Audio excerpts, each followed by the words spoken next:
Shalom, shalom, Israel. First and foremost, I want to give all honor, glory, and praises to Yahawah, Ba'ashem, YAHAWASHI, Ba'ashem, Rakakwadah, double honors to the elders and apostles of Great Millstone, and shalom to mighty Akim and Akwath out there who are diligently waiting to be delivered from this final captivity.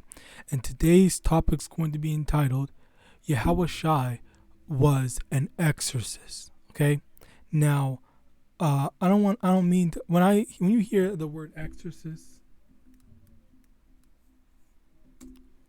I would hope that oh my God, I would hope that like someone that that expels demons comes to mind. Okay, an exorcist, a person who expels or attempts to expel a supposed evil spirit from a person or place. So so like I said, Yahawashi, like the title of this video says, Yahawashi was an exorcist. Okay, so basically he was getting rid of evil spirits, demons, and whatnot.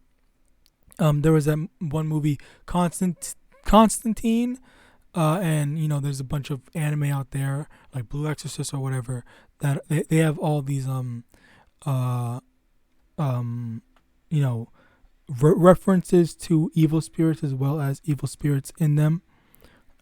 So I'm gonna show how Yahawashi was an exorcist. Okay, and this is a very beautiful thing that honestly like it just goes to show how powerful Yahawashi was while he walked the earth, and how much that he held back. Okay, because I know that people should know that he could have summoned a legion of angels to deliver him when he was being crucified, but he didn't. Okay, and that's a tribute to his self-control. Okay, but we're gonna get into the exorcism part of this. Okay, so firstly, Matthew chapter 4 verse 24, and his fame went throughout all Syria, and they brought unto him all sick people that were taken with diverse diseases and torments, and those which were possessed with devils, and those which were lunatic, and those that had the palsy, and he healed them. So he was known throughout all Syria for getting rid of diseases and purging demons from people. All right, and furthermore, another precept to that is Matthew 8:16. When the even was come, they brought unto him many that were possessed with devils, and he cast out the spirits with his word, and healed all that were sick. Okay, so now it says that he cast out the devils, cast out the evil spirits with his words, just with his word, just with a rebuke, he got rid of those. Okay, so that goes to show how powerful he was on a spiritual sense. All right, and now we're gonna get more into more about what type of evil spirits there were. All right, now firstly, but before that, Luke 11:14, and he was casting out a devil, and it was dumb, and it came to pass when the devil was gone out, the dumb spake, and the people wondered. But some of them said, he cast out devils through Beelzebub, the chief of the devils. And others tempting him sought of him a sign from heaven. But he knowing their thoughts, and said unto Slakia, but he knowing their thoughts, said unto them, every kingdom divided against itself is brought to desolation, and a house divided against itself falleth. If Satan also be divided against himself, how shall his kingdom stand? Because ye say that I cast out devils through Beelzebub. And if I by Beelzebub cast out devils, by whom do your sons cast them out? Therefore shall they be your judges. But if I with the finger of Yahweh cast out devils, no doubt the kingdom of Yahweh is come upon you. Okay, so they were accusing Yahawashi of getting rid of the devils because he was allied with devils. But Yahawashi, said that Satan can't cast out Satan. Satan can't correct. Satan can't rebuke himself. Okay, it doesn't make sense because or if Satan casts out himself, then that just means that he's gonna fall or he can't stand. All right, a kingdom divided itself can't stand, or a kingdom divided itself every kingdom divided against itself is brought to desolation. Okay, and a house divided against it, a house divided against a house falleth. Okay, so he wouldn't be able to. He basically was saying that it was impossible for him to be casting out Satan through Beelzebub, or if he was allied with demons himself. Okay, so now, firstly, I want to define or show examples of evil spirits and demons. Okay, so or evil spirits, yeah, both. Ecclesiasticus 39:28. There be spirits that are created for vengeance, which in their fury lay on sore strokes. In the time of destruction, they pour out their force and appease the wrath of him that made them. Okay, so there are spirits that are created for vengeance. All right. So they're obviously not going to be good spirits, quote unquote, because they're going to be causing destruction. All right. In the time of the destruction, they pour out their force and appease the wrath of him that made them. So that's the wrath of the Most High. All right. Now, verse 29, fire and hail and famine and death, all these were created for vengeance.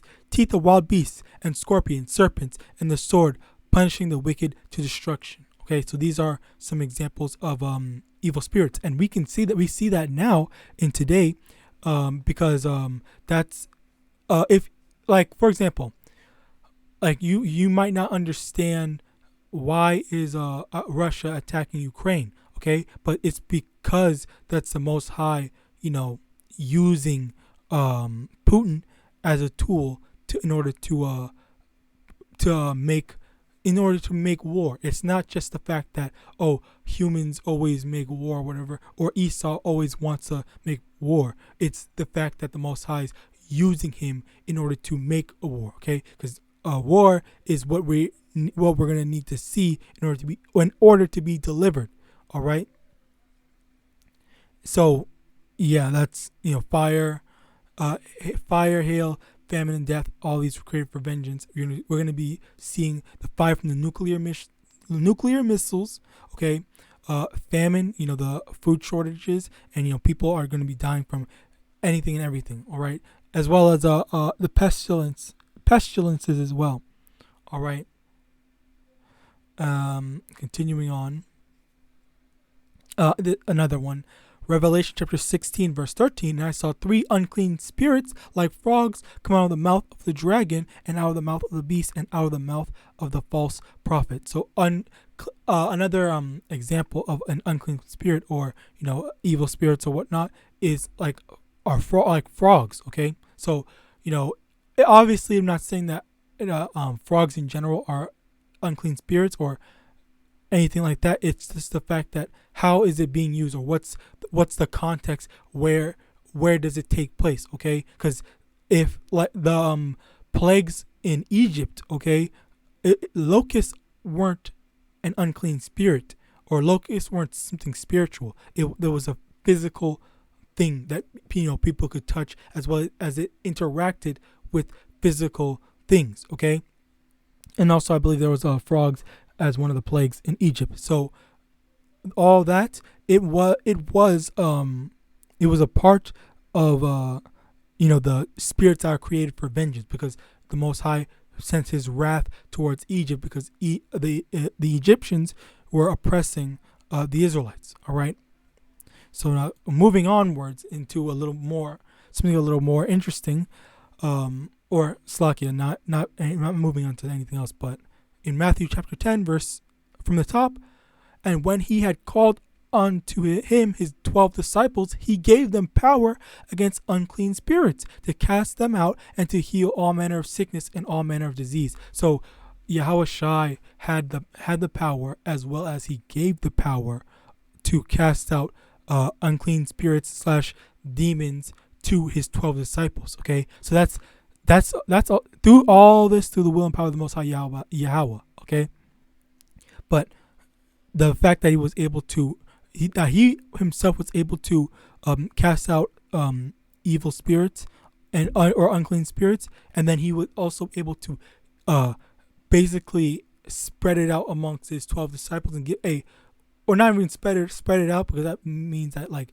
it dissipated, but in the sense that he was able to also give them the power to do so as well. Okay, so that's basically like that whole supernatural type thing. Okay, quote unquote supernatural, but like he was on that level. He was just that powerful as he walked the earth, and not many people truthfully understand that, especially Christians. They don't fully understand like how amazing or how powerful Yahawashi was. But again, like I mentioned in the beginning, he held back a lot. He had a lot of self-control, and even though he could have murked the entire earth, the whole population of the earth, but he chose not to. All right. Another precept is John chapter 14 verse 12. Verily, verily, I say unto you, he that believeth unto me, the work that I shall do, let me start over. John 14:12.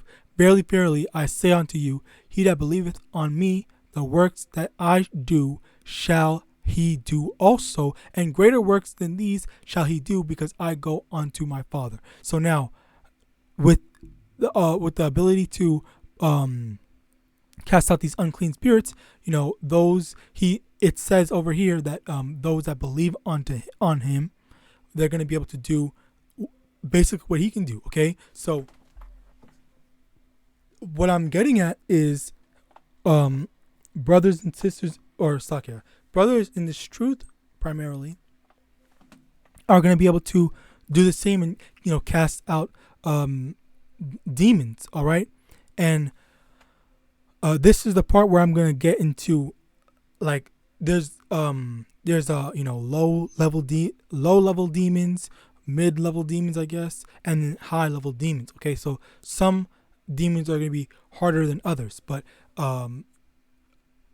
we need to understand that the demons because there were Yahawashi got rid of very high level demons, and I'm gonna show an example of when he did that. All right. Now the thing is, for us in this truth right now, we are able to cast out demons. Okay, we're able to cast out devils. Okay, but again, one of the prerequisites is believing on YAHAWASHI. All right, so that's the first thing. Okay. And you have to be very spiritual to be able to handle it, because there are going to be demons that get on the people around you, people that try to bother you, especially people that go on the highways and byways to just try to take away the word as you're sowing the word. Okay, so one of the things that you're going to need to be able to do is be spiritually minded, not think carnally, okay, so that you'll be able to endure / expel these demons that try to mess with you and try to take away the word. All right, so now an example of a very high level demon that Yahawashi expelled. Okay, Matthew chapter 17 verse 14. And when they were come to the multitude, there came to him a certain man, kneeling down to him, saying, Lord, have mercy on my son, for he is lunatic and sore vexed, and oft times he falleth into the fire and oft into the water. And I brought him to thy disciples, and they could not cure him. So now this is in chapter 17. So this is after the disciples had the spiritual power to be able to expel unclean spirits. All right. Now it's saying that even with that power, the disciples were unable to cure him. Okay, so now let's continue reading. Verse 17. Then Yahawashi answered and said, O faithless and perverse generation, how long shall I be with you? How long shall I suffer you? Bring him hither to me. And Yahawashi rebuked the devil, and he departed out of him, and the child was cured from that very hour. Then came the disciples to Yahawashi apart, and said, Why could not we cast them out? And Yahawashi said unto them, Because of your unbelief. For verily I say unto you, if ye have faith as a grain of mustard seed, ye shall say unto this mountain, remove hence to yonder place, and it shall move, and nothing shall be impossible unto you. Howbeit this kind goeth not out, but by prayer and fasting. So now, it's not the fact that it's not a point blank fact that the disciples were just unbelievers. Okay, it's the fact that it takes more. Basically, it basically took more. Okay, so basically what he was saying is that you need more faith in order to get. You need more faith in order to get rid of what's it called? These unclean spirits. Okay, and then on top of that, there are certain demons, certain evil spirits that don't go out but by prayer and fasting. Meaning you have to pray and fast in order to really get this demon off of not only you or whoever else you're trying to rid a demon off of. Okay, now finally, so as I guess exorcists in training / exorcists, I guess the exorcist in training, being in the spirit, another thing that we need to understand and know is there's another additional way to remove evil spirits. Okay, so now 1 Samuel chapter 16 verse 14. But the Spirit of the Most High departed from Saul, and an evil spirit from the Most High troubled him. And Saul's servants said unto him, Behold, now an evil spirit from Yahweh troubleth thee.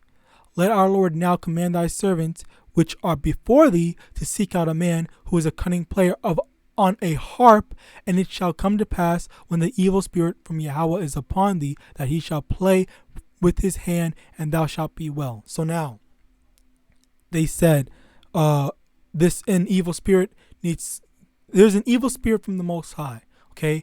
But what they're saying is they need a harp player, someone that can play the harp, to play the harp and make the evil spirit go away. All right. So now, I think it's continuing on. Verse 17, and Saul said unto his servants, Provide me now a man that can play well, and bring him to me.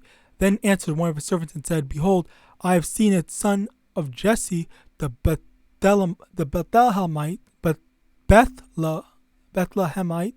that is cunning in playing, and a mighty valiant man, and a man of war, and prudent in matters, and a comely person, and the Lord is with him.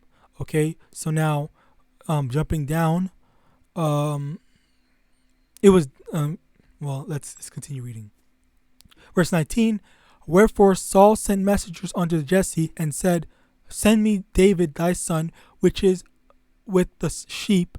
And Jesse took an ass laden with bread, and a bottle of wine, and a kid, and sent them by David his son unto Saul. And David came to Saul, and stood before him, and he loved him greatly, and he became his armor bearer. And Saul sent to Jesse, saying, Let David, I pray thee, stand before me, for he hath found favor in my sight.